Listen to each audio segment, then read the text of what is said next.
Hello hi అందరికీ నమస్తే.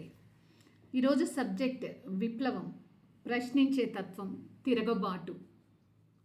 ఎక్కడ మొదలవుతుంది? నిరసన ఎక్కడ మొదలవుతుంది? వ్యతిరేకత ఎప్పుడొస్తుంది? మీ అందరికీ ఏం పట్టదు. మీ లోకంలో ఇక్కడ జరుగుతున్న అన్యాయాలు కానీ ఆక్రమణలు కానీ ఏదైనా కానీ మీరు ప్రశ్నించరు. నాకెందుకులే, మాకెందుకులే, నేను హ్యాపీగా ఉంటే చాలు, మేము హ్యాపీగా ఉంటే చాలు. తన దాకా వస్తే కానీ తెలియదు. పక్కనోడు ఎవడైనా సచ్చినా నాకు అనవసరం, నేను హ్యాపీగా ఉంటే చాలు అనే మనస్తత్వంతో ఉన్నారు. కాబట్టే ఈరోజు తిరగబాటు మొదలైంది, విప్లవం మొదలైంది, నక్సలిజం మొదలైంది, మావోయిస్టులు మొదలయ్యారు, కాల్పులు మొదలయ్యాయి. అసలు మావోయిస్టులు నక్సలిజం టార్గెట్ ఎవరు చెప్పండి?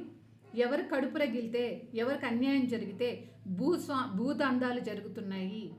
పెద్ద పెద్ద వ్యాపారస్తులు బినామీల పేర్ల పేదవాడి, దళితులు, ట్రైబల్స్, ఒక కార్మికుడు, ఒక బలహీన వర్గాల నుంచి మాత్రమే ఈ విప్లవ పోరాటం మొదలవుతుంది. కాదంటారా?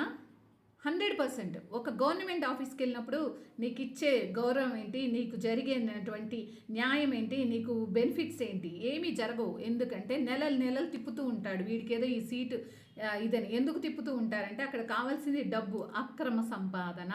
అక్కడ కావాల్సింది వాడికి అవినీతి సంపాదన, మోసం చేసే సంపాదన. కాబట్టే వాడు కడుపు రగిలి ఒక ఎంఆర్ఓని కూడా ఒకడికి తగలపెట్టాడు. అంటే ఒక మనిషిని తగలపెట్టే అంత క్రూరత్వమైన ఇరిటేషన్ కానీ ఆ నిస్సహాయత కానీ ఎందుకు వస్తాయి? అక్కడ ఎంత ఇబ్బంది కలిగించుంటే తప్ప ఆ డెసిషన్ తీసుకోరు.